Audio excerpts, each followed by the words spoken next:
ఆస్వాదం లేదా? అయ్యా, ఈ వాక్యానుసారం నేను జీవిస్తాను ప్రభా, నాకు ఆస్వాదం సమృద్ధికి ఇవ్వయ్యా, నా బిడ్డలకి ఇవ్వయ్యా, నా కుటుంబానికి ఇవ్వయ్యా. ఒకవేళ ఇప్పటికే నువ్వు ఆస్వాదం పొందుకుంటే, ప్రియ దేవుని బిడ్డ, పోగొట్టుకోమాక. ఇట్టి క్రియల్లో పాలు పొందులు పొంది పోగొట్టుకుంటామేమో, పోగొట్టుకోవద్దు. పోగొట్టుకోమాక.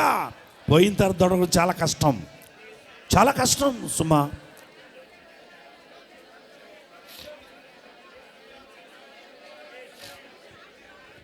చేయండి అమ్మా, చేయండి చేయండి, ప్రార్థించండి ప్రార్థించండి. చిన్నపిల్లలు పెద్దవారు అందరూ కూడా ఒక నిమిషం ప్రార్థించండి. ఆస్వాదం ఆస్వాదం. పిల్లలు యవనస్తులు మాకెందుకు ఆస్వాదం అనుకోకండి. ఈ నేటి ప్రార్థనే రేపటి ఆస్వాదం. ఈరోజు నాకేం ఆస్వాదం అనుకుంటే ఆస్వాదం రాకపోవచ్చు. ఈరోజు గట్టిగా ప్రార్థన చేసి దేవుని అడిగి ఉంచితే బ్యాంకులు వేస్తున్నట్టు నీ ప్రార్థన. మొరపెడితే ప్రార్థిస్తే అతని తల మీదకి ఆస్వాదం వస్తుందని ఉంది కదా. ప్రార్థన తగ్గించు మాకు. గట్టిగా ఒక్క నిమిషం.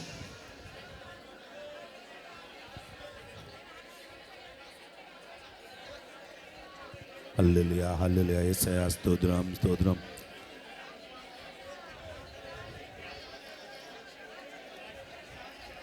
భారత క్రైస్తవ వీరుడా, ధన్యత నీకే కలిగేనురా. భారత క్రైస్తవ వీరుడా, ధన్యత నీకే కలిగేనురా. శ్రీయేసుని సేవించరా, జయగీతమే చాటించరా. శ్రీయేసునే. మంచి ధన్యత ప్రభువారిచ్చాడు ఈ భారతదేశంలో ఉన్నందుకు. క్రీస్తు సైన్య శ్వాసం ద్వారా దేవుడు ఎంతగానో దీవించి ఆస్వాదించాడు కదా. ఈ దీవుని పొందుకో. ఎదురుగా ఉన్నదాన్ని భుజించడం కూడా కష్టమైతే ఎలాగా? చెయ్యి పెట్టి అన్నం తినకపోతే కడుపు ఎలా నిండుద్ది?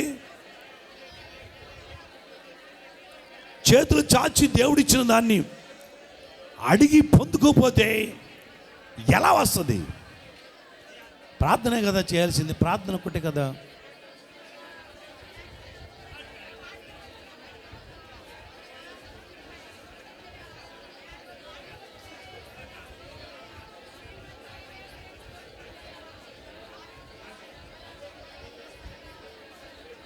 స్తుతి స్తుతి హల్లెలూయా.